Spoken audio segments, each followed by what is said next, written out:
El Señor les bendiga, hermanos. Cuidadito con dormirse.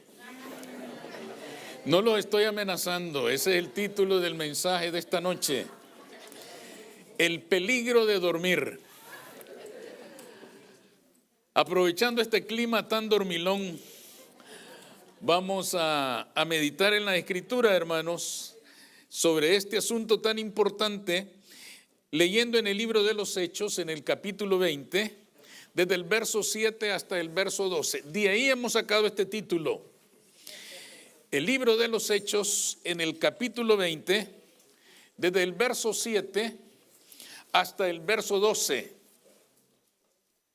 Amén. Dice así, hermanos, en la Escritura: el primer día de la semana, reunidos los discípulos para partir el pan, Pablo les enseñaba, habiendo de salir al día siguiente, y alargó el discurso hasta la medianoche. ¿Quién sabe hasta qué hora lleguemos ahora? Y había muchas lámparas en el aposento alto donde estaban reunidos. Y un joven llamado Eutico, que estaba sentado en la ventana, rendido de un sueño profundo, por cuanto Pablo disertaba largamente, vencido del sueño, cayó del tercer piso abajo y fue levantado muerto. Cuidadito con dormirse, por eso dijimos eso, ¿verdad? Entonces descendió Pablo y se echó sobre él y abrazándole dijo: no os alarméis, pues está vivo. Después de haber subido y partido el pan y comido, habló largamente hasta el alba. Y así salió, y llevaron al joven vivo y fueron grandemente consolados. Señor, gracias por tu palabra en esta tarde. Bendecimos, Señor, tu nombre en este lugar, en este momento, y nos gozamos en tu presencia. Gracias, Señor, por permitirnos llegar hasta tu casa y venir, Señor, a buscar tu presencia, a buscar, Señor, tu rostro, a encontrarnos contigo, Señor, porque tú eres la fuente de todo lo bueno para nuestra vida. Ayúdanos, Señor, para que podamos recibir de ti todo lo que quieras compartirnos a nuestras almas, para que salgamos de aquí, Señor, profundamente edificados y llenos de tu bendición en esta tarde. En tu nombre, Cristo Jesús. Amén. Pueden sentarse, hermanos. Este pasaje, hermanos, nace de un momento en el cual el apóstol Pablo se despedía de sus hermanos en Troas para salir al día siguiente camino a la ciudad de Mileto. Pero en aquella última noche que él estaba con sus hermanos en Troas, se nos deja saber algo muy importante, algo que tiene mucho de divertido, pero también de serio. Porque es divertido esto que sucedió hasta cierto punto, pero por otro lado también nos plantea la seriedad que significa, hermanos, dormirse en ciertas circunstancias.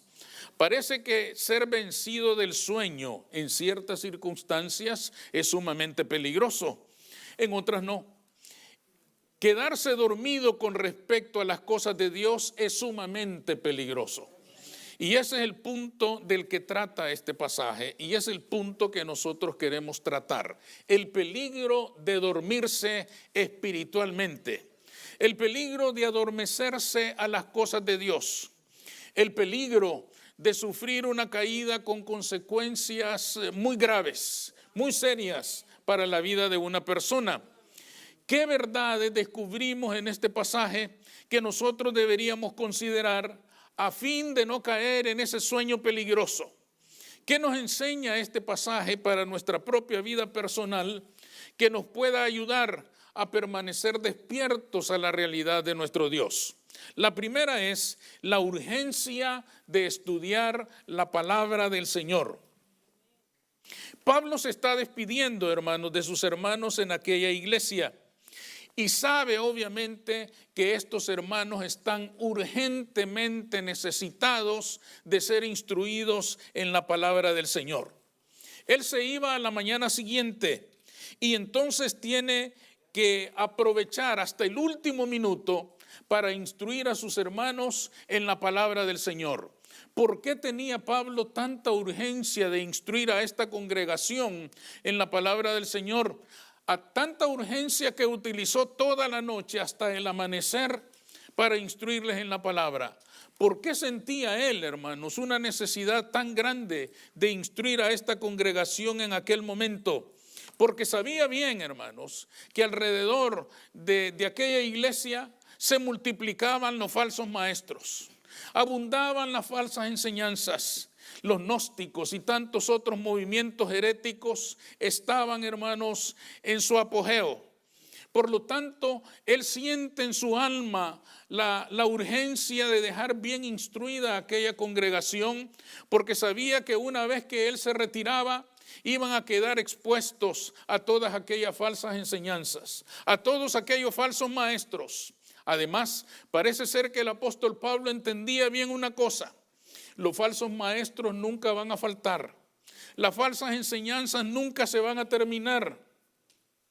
Y nosotros somos testigos de eso. Vivimos una época en la que se multiplican las falsas enseñanzas, las enseñanzas heréticas. Y Pablo entendía, hermanos, que los falsos maestros nunca se van a terminar. Las herejías nunca se van a acabar. Él entendió que la única forma de vencer el efecto destructor que estas cosas tienen sobre la iglesia es ser enseñados en el verdadero evangelio de Jesucristo.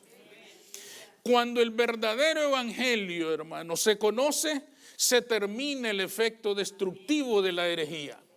No pensemos, hermanos, en que se van a terminar los falsos maestros, aunque por momentos nos den ganas de decir, mandemos a matarlos a todos. Van a nacer otros, y van a aparecer otros, y van a venir más. No es esa la forma como se va a tener éxito. ¿Cuál es la única alternativa verdadera que tenemos ante la falsa enseñanza? Ser instruidos en la verdad. Cuando el creyente conoce la verdad, es el único momento en que puede estar a salvo de la herejía. Cuando el creyente conoce la verdad, escucha una cosa por aquí, escucha otra por allá, otra nueva por aquí, sale una nueva moda por allá, y él permanece en la verdad.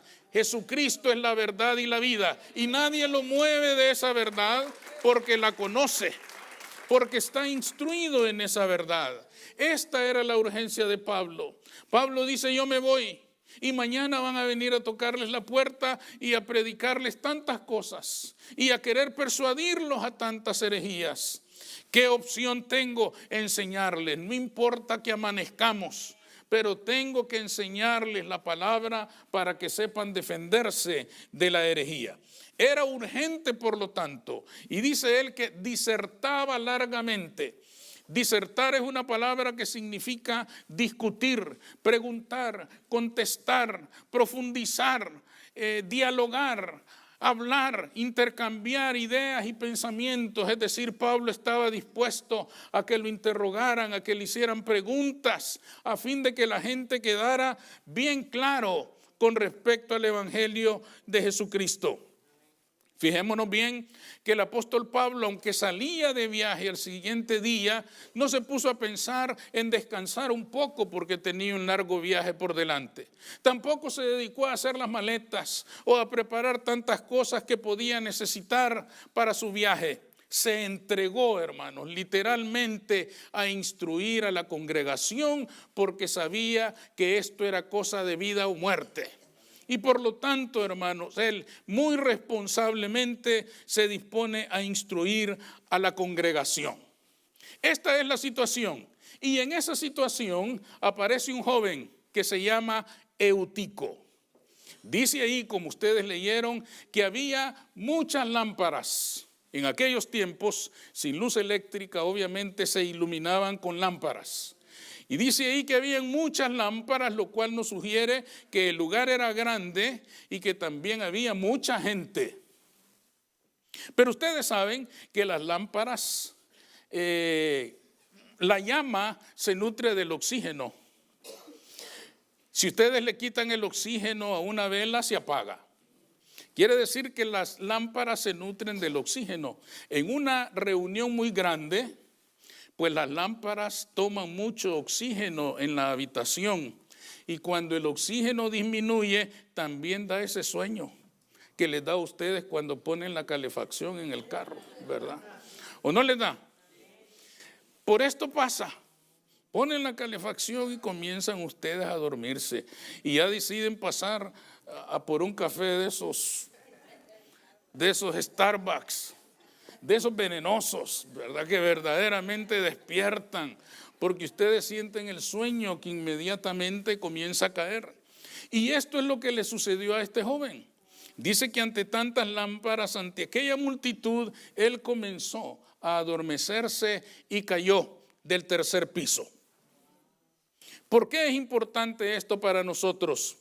Porque la iglesia del Señor, hermanos, hoy tiene también urgencia de conocer la palabra, porque también estamos amenazados por las herejías.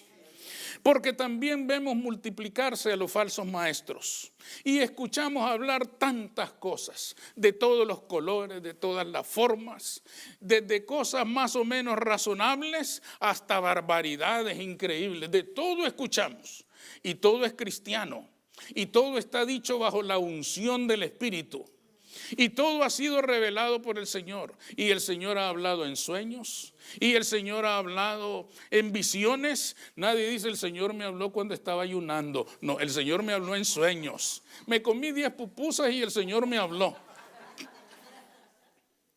Pero el Señor ha hablado. Y todo el mundo se presenta a nosotros diciéndonos, esto me lo dijo el Señor de sus propios labios.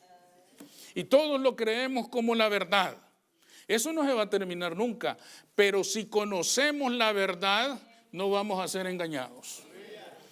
Si somos instruidos en la verdad, vamos a saber discernir las cosas. No podemos evitar escuchar. Escuchamos por todas partes, escuchamos en todos lados. Eso no se puede evitar. Lo que se puede evitar es caer en el error. ¿Y cómo se va a evitar? Conociendo la verdad.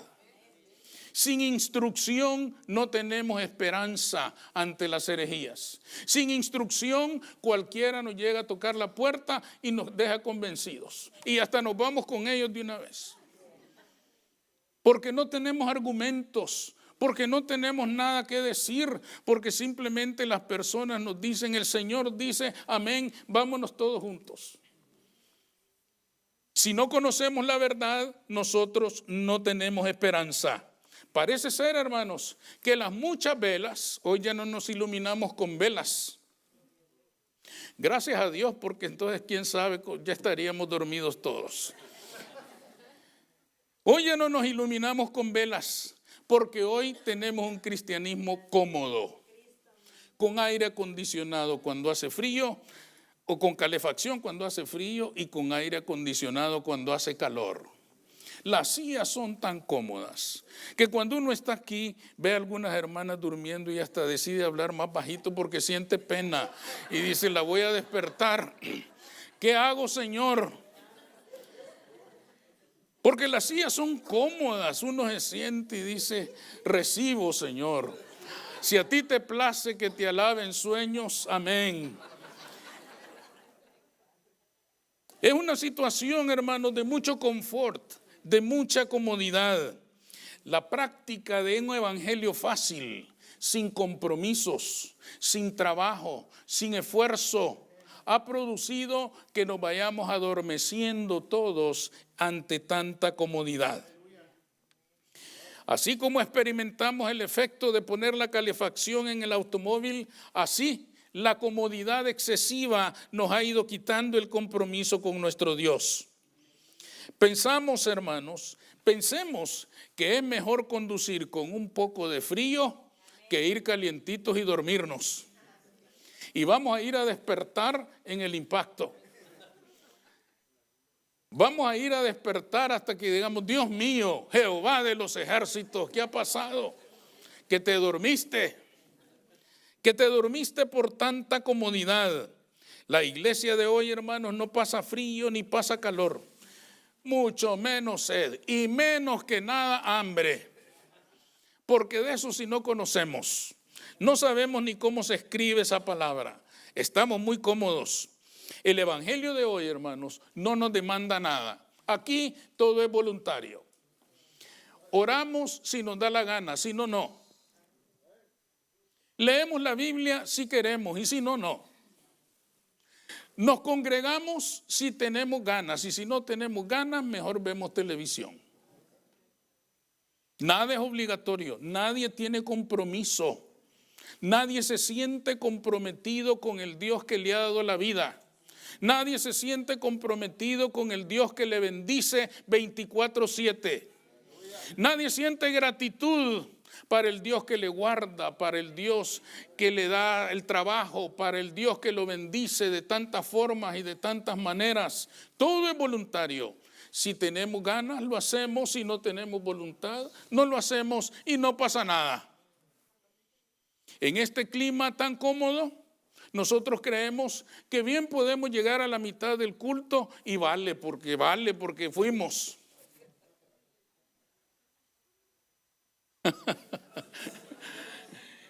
Pero fui. Llegué a la mitad, pero fui.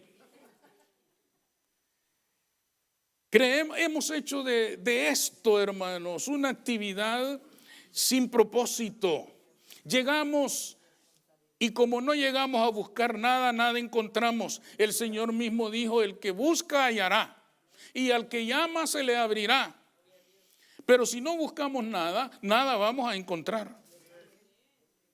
Si no llamamos a la puerta, no se nos va a abrir la puerta.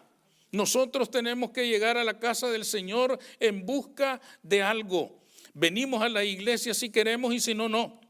Con esa actitud, hermanos, corremos el peligro de convertirnos en una iglesia dormilona. En una iglesia adormecida que está muy alejado de su Dios. Una iglesia que necesita otra vez escuchar la palabra del Señor. Una iglesia que necesita otra vez ser exhortada por la palabra del Señor que le diga en Efesios 5:14, despierta tú que duermes y serás iluminado por Cristo. Y te alumbrará Cristo en tu vida, pero hay que estar despiertos. ¿Se acuerdan ustedes cuando Jesús nació? El Salvador del mundo, el evento más importante en toda la historia del ser humano, estaba aconteciendo en aquel pesebre en Belén y nadie se dio cuenta. ¿Quiénes lo supieron? Unos pastores que guardaban las vigilias de la noche. Por su trabajo, ellos tenían que estar despiertos. Los despiertos se dieron cuenta. Los que dormían no supieron absolutamente nada. Ante ellos se estaba produciendo ese evento extraordinario, incomparable. Ese evento tan grande que partió la historia de la humanidad en dos partes, antes de Cristo y después de Cristo. Porque no ha sucedido evento de mayor trascendencia, de mayor importancia para el ser humano que el advenimiento de Cristo Jesús. Y sin embargo, todos estaban dormidos. Adormecidos por los intereses terrenales, adormecidos por los negocios tan buenos que estaban en Belén en aquellos tiempos por causa del censo. Por eso José y María no encontraban lugar en ninguna parte porque lo habían rentado todo. Llegaba gente de todas partes para empadronarse y aquello generó grandes negocios. La gente mandó a pintar sus casas, a arreglar todo y rentaron hasta el baño. Cuando ellos llegaron a la ciudad no había donde quedarse. De ahí viene esto de las posadas, que andan pidiendo posada y en todos los lugares está lleno. Habían negocios buenos, la gente estaba haciendo dinero, la gente estaba entregada a esa actividad. Jesús nació y nadie se dio cuenta. Les había adormecido el interés terrenal. De eso es de lo que habla este pasaje. Este pasaje habla de que nosotros podemos estar en la congregación, pero adormecidos a las cosas de Dios, porque tenemos más interés en lo terrenal, en lo temporal. No que no debe tener interés, lo debe de tener. y hay que atender las cosas terrenales, pero hay que atenderlo todo sin olvidarse que Cristo Jesús es lo primordial, que Él es la clave de todo, que Él es lo primero, lo fundamental, el todo de nuestra vida. De manera, hermanos, que podamos conducirnos sabiamente por la vida para que no nos haga tropezar o nos haga caer del tercer piso. Estamos sentados en el tercer piso todos porque este mundo es peligroso, porque este mundo es terrible, porque este mundo es engañoso. Y eso significa riesgos terribles, de manera que si nos adormecemos a la verdad que ha cambiado nuestras vidas, estamos en peligro de consecuencias terribles. Este primer punto nos dice a nosotros, despertemos a las cosas de Dios, porque en las cosas de Dios está la victoria para todas las cosas de nuestra vida. Amén. En segundo lugar, descubrimos en este pasaje, hermanos, la urgencia de entrar en el reino de Dios. Es interesante el relato de la caída de Eutico. Hay un detalle muy llamativo. La posición que tenía este muchacho cuando sucedió aquel evento tan terrible. Él estaba sentado, no en una silla. Asumimos que había mucha gente, quizá ya no había dónde sentarse. Y él se va a sentar en el marco de la ventana. Pueden imaginarse ustedes cómo estaba sentado él. En el marco de la ventana. No se sentó en el piso, no se sentó en una silla, se sentó en el marco de la ventana. ¿Por qué? Bueno, quizá, hermanos, porque los jóvenes siempre son atraídos en alguna medida por el riesgo, por el peligro, por la adrenalina. Y quizás como joven, pues se sentó en aquella posición que cualquier otro de los que ya tenemos algunos años más, le hubiéramos dicho, cuidado hijo, ahí donde está sentado. Pero no, el joven dice, aquí estamos bien. Él se siente fuerte, vigoroso y además le atrae el riesgo en alguna medida. Pero también, hermanos, esta posición en que él está sentado nos puede sugerir a nosotros un simbolismo muy importante. Nos puede sugerir que aquel joven no quería estar totalmente dentro de las cosas de Dios. En alguna medida quería estar en contacto con lo de afuera. Yo creo que quizás a él le llegaba la brisa de afuera sobre sus espaldas y decía qué sabroso y sacaba sus manos y esto y aquello. Es decir, no quería concentrarse del todo en aquello. Acuérdense que aquella reunión era muy solemne. Si ustedes se fijaron en el versículo 1, dice que era el primer día de la semana. Aprovecho para darles una información importante. Esto demuestra que ya la iglesia se reunía el domingo. Porque dice ahí en el verso 7 que leímos, en el primer día de la semana. El primer día de la semana es el domingo. Ya la iglesia se reunía en domingo. Las herejías todavía andan diciendo que nosotros estamos en pecado porque no nos reunimos en sábado. Si no conocemos la verdad, cualquiera nos va a regresar al sábado. Pero esta iglesia, que es la iglesia apostólica, la que nació del Espíritu Santo, está reunida el domingo. Y el domingo están celebrando la Santa Cena porque dice que se reunieron para partir el pan. Y como en aquellos tiempos se partía el pan y se hacía una comida completa, porque acuérdense que el Señor cuando instituyó la cena dice, y después de haber cenado, partió el pan y dijo. Me imagino que por eso estaba lleno, porque cuando es de comer, hasta los que nunca asisten llegan. Había gente ahí, hermano, y con razón faltaba el oxígeno, y aquel joven se comenzó a dormir, ¿verdad? Ante el calor que le propiciaban las velas que habían en todo aquel aposento alto. Esta posición entonces, hermanos, simboliza que este joven de alguna manera todavía estaba atraído por las cosas de afuera. Todavía no quería renunciar a las cosas de afuera. No quería sumergirse total y plenamente en las cosas del reino de Jesucristo, sino que también quería, como decimos nosotros, un pie afuera y otro adentro.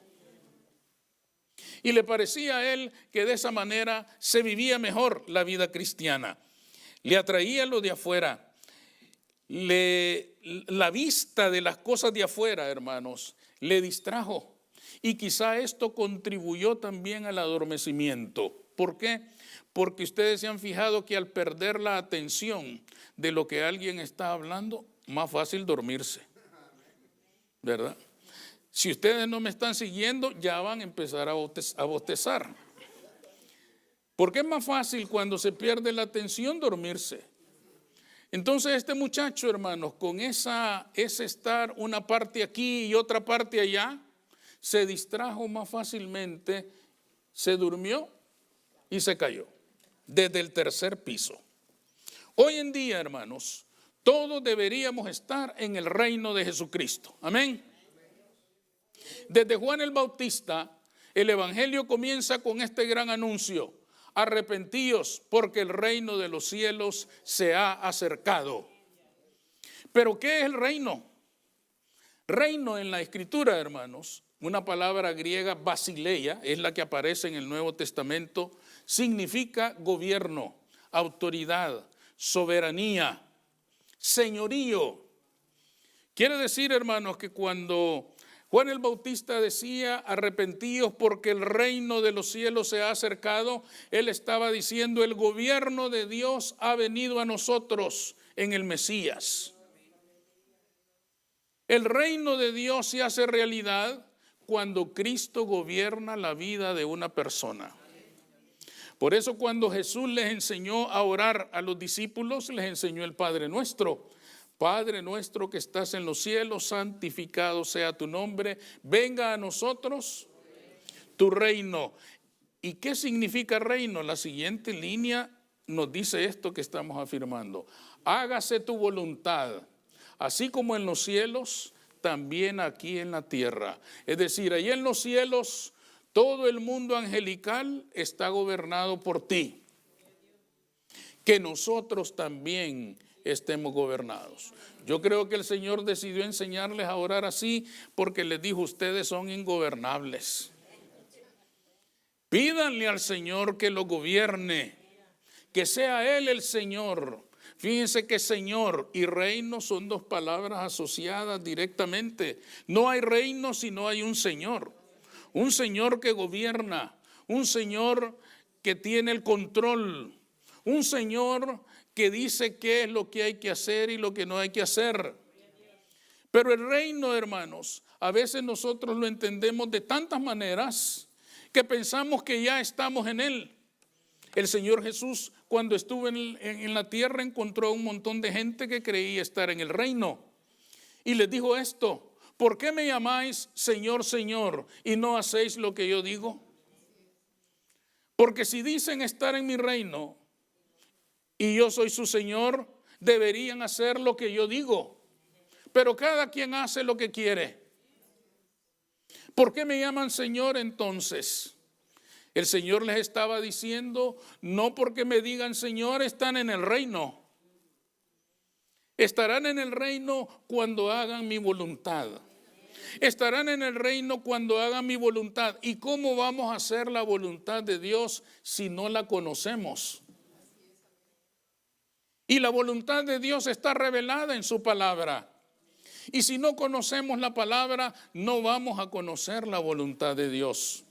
Y vamos a andar haciendo un montón de cosas que es la voluntad de otros y no la voluntad de Dios. Y nosotros estamos llamados a cumplir la voluntad de nuestro Señor y Salvador, Jesucristo, el que pagó con su sangre nuestra libertad. Él debe ser nuestro Señor y es su voluntad la que debemos hacer.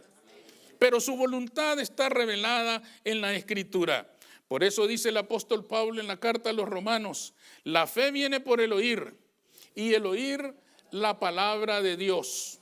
Me gusta mucho en la versión internacional ese texto porque hace un poquito más de claridad. Dice: la fe viene por el oír y el mensaje que se oye es el mensaje de la palabra. ¿Por qué me gusta más esa ampliación? Porque está diciendo que a veces una persona llega a predicar y lee un texto de la Biblia, pero el mensaje que predica no es el de la palabra, sino el suyo. Y Pablo dice en Romanos, la fe no nace de esa manera. La fe que salva nace cuando el mensaje que se predica es el de la palabra y no el de la persona. Pero ¿cómo vamos a predicar el mensaje de la palabra sin conocer la palabra? Y por eso es que estamos amenazados, porque cada quien interpreta la palabra a su manera. Cada quien decide qué es lo que dice eso, cuando en realidad lo que debemos encontrar es qué es lo que el Espíritu Santo le dijo al escritor que dijera. Y cuando tenemos esa verdad, entonces vamos a predicar el mensaje de la palabra y van a ser la fe que salva, van a ser la fe que transforma, van a ser la fe que libera, van a ser la fe que sana, van a ser la fe que transforma la vida del ser humano. Amén. Antes de eso no vamos a alcanzar lo que nosotros andamos buscando.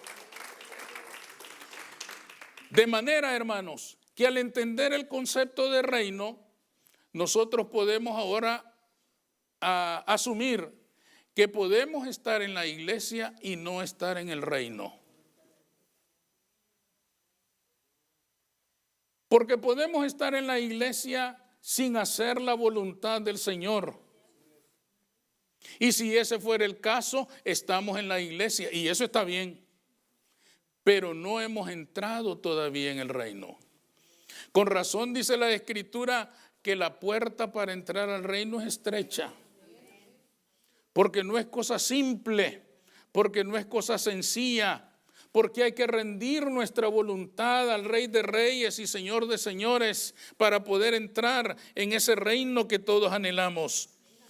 Cuando el mundo nos adormece espiritualmente, hermanos, nos abre otras puertas amplias, anchas y fáciles, donde nos dicen que todos somos hijos de Dios, que todos vamos a ser salvos, que Dios nos ama a todos por igual, que no importa la religión que practiques, todos amamos al mismo Dios. ¿Cómo va a ser cierto eso? Si no conocemos al Dios verdadero, no estamos amando al mismo Dios. Antes hay que saber cuál es el Dios verdadero. ¿Qué es lo que ese Dios verdadero demanda como adoración? ¿Cómo debemos acercarnos a Él? ¿Cómo hemos de venir a Él? Conforme a su voluntad que está expresada en la Escritura. Con razón Pablo tenía tanta urgencia de enseñarles el Evangelio, porque ahí estaba la clave de todo, incluso la clave para entrar en el reino de Jesucristo.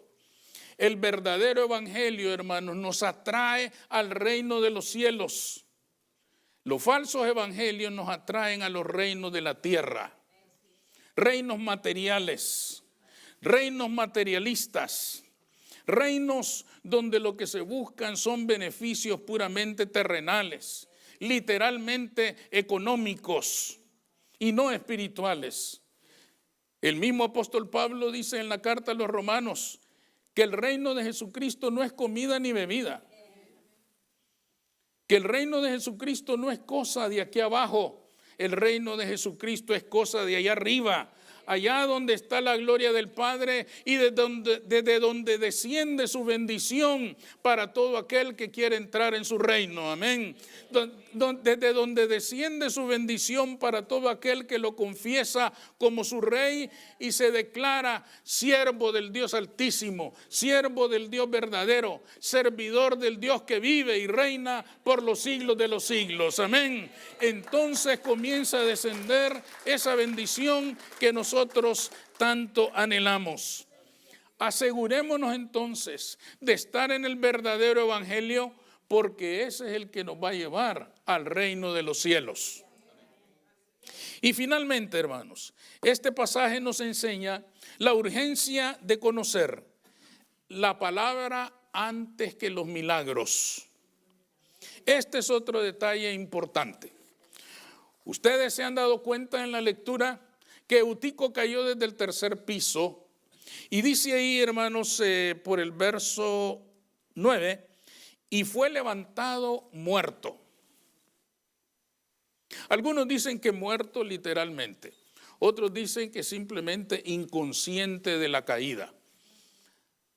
Haya sido como haya sido, aquello había sido grave y terrible, y no es cosa sencilla caer de un tercer piso. De manera, hermanos, que sucede algo importante. Pablo desciende inmediatamente, abraza al muchacho, ora por él y él se levanta. No ha pasado nada. Aquello habrá asombrado a todo mundo. Todo mundo gritaba aleluya, gloria a Dios. Hubieron expresiones de júbilo, de admiración, de adoración al Señor por aquel milagro extraordinario.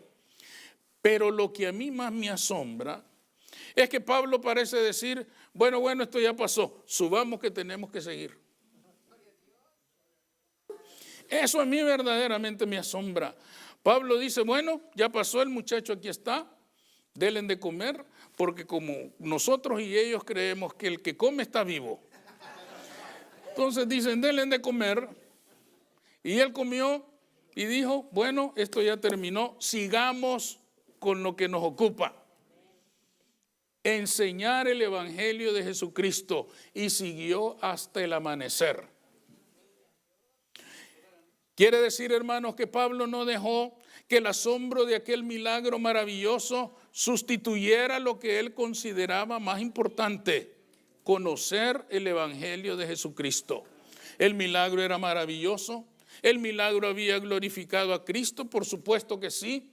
Había que dar gracias, había que celebrar, había que alegrarse, llenarse de ánimo, pero para Pablo había que seguir adelante, y le siguió enseñando hasta que amaneció. Esta parte a mí me parece importantísima, porque el apóstol está diciendo, los milagros no les van a ayudar a defenderse de los falsos maestros. Va a venir el falso maestro hablándoles del sábado y ningún milagro los va a defender. No le van a salir ustedes, pero el Señor resucitó a Eutico en domingo. No le va a servir eso de nada. Él trae un montón de argumentos, viene preparado para decirle que el sábado es el día del Señor y que no puede ser de otra manera. Y tantas otras cosas en las cuales, hermanos, hay error, hay herejía.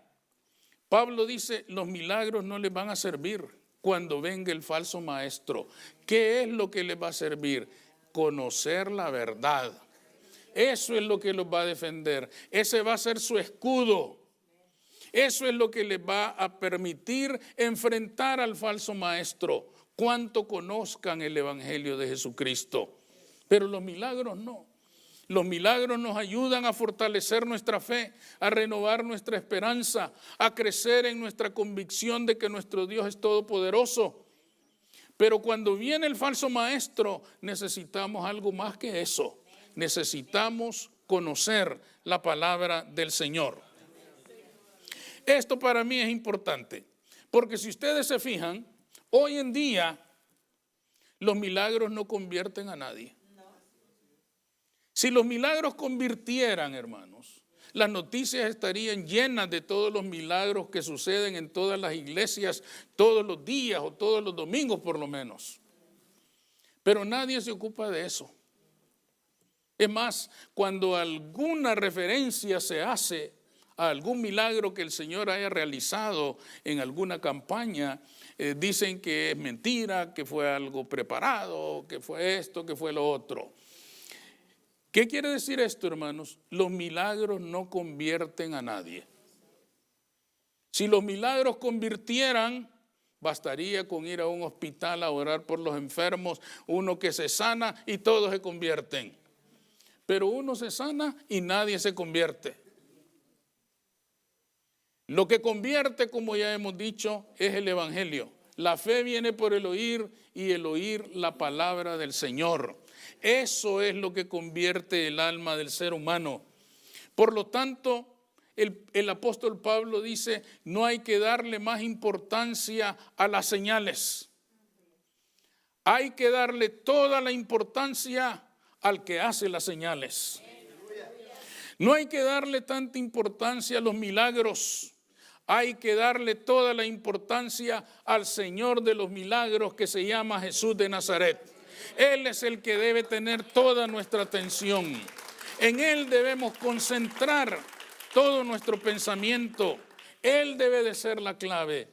¿Cuántas personas en la Escritura misma han andado buscando siempre las bendiciones, pero no tienen nada con el Señor de la bendición? El mejor ejemplo es Jacob. Jacob engañó a medio mundo para ganarse la bendición del primogénito. Y según él todo le iba a salir bien. Engañó a su padre ya moribundo, casi ciego. Sustituyó a su hermano y dijo, ya me quedé con la bendición.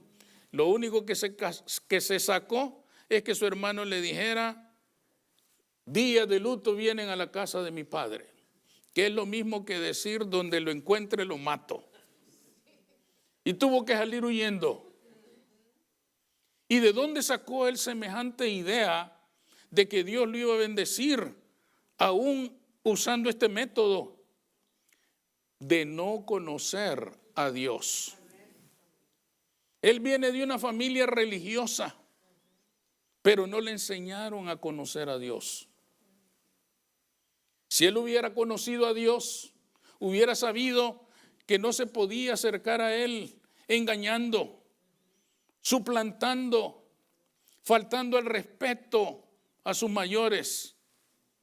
Pero él no conocía a Dios. Ustedes leen el capítulo 28 del libro de Génesis, ahí por el verso 14. Después que él tiene aquel sueño, él tuvo que salir huyendo. Y dice el pasaje que se encontró de repente en un paraje y puso una piedra por cabecera. Después de estar en la comodidad de su casa, tuvo que salir huyendo. De piedra era la cama y de piedra era la cabecera. Eso estaba terrible. Y después de aquel sueño, Dios lo bendice. Y dice él al despertar, Dios está aquí y yo no lo sabía. ¿Qué estaba confesando él? Yo no sabía que Dios se daba cuenta de lo que pasa en mi vida. Yo no sabía que Dios estaba en todo. Yo creí que Él estaba en el cielo y que yo iba a engañar a mi papá y a medio mundo y Él ni en cuenta porque está en el cielo. Pero Dios está aquí. Pero yo no lo sabía. Y dice asombrado, qué terrible lugar es este. No es otra cosa que casa de Dios y puerta del cielo. A partir de ahí, Jacob fue otro. ¿Cuándo cambió la vida de Jacob? Cuando conoció a Dios.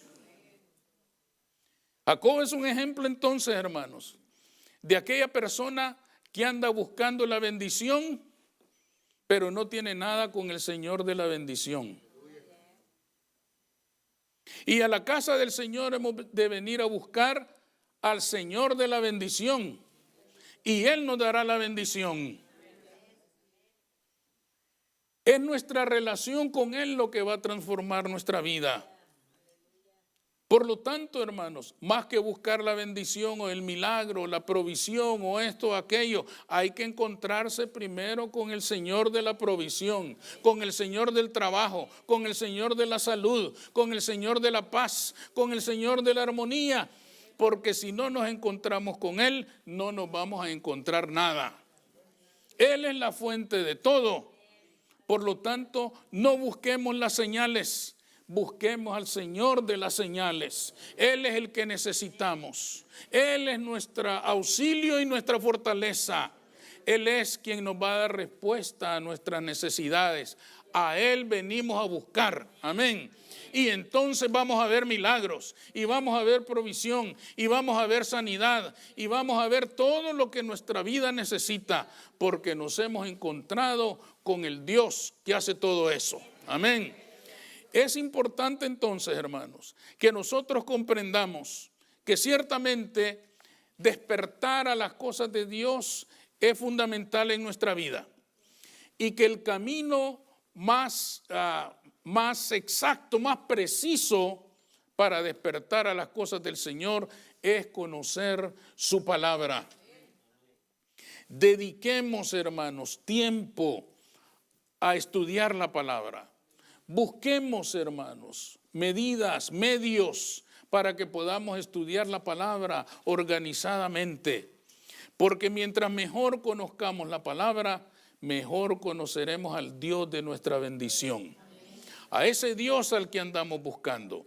Ese Dios que tiene respuesta para todas nuestras necesidades. Vamos a orar.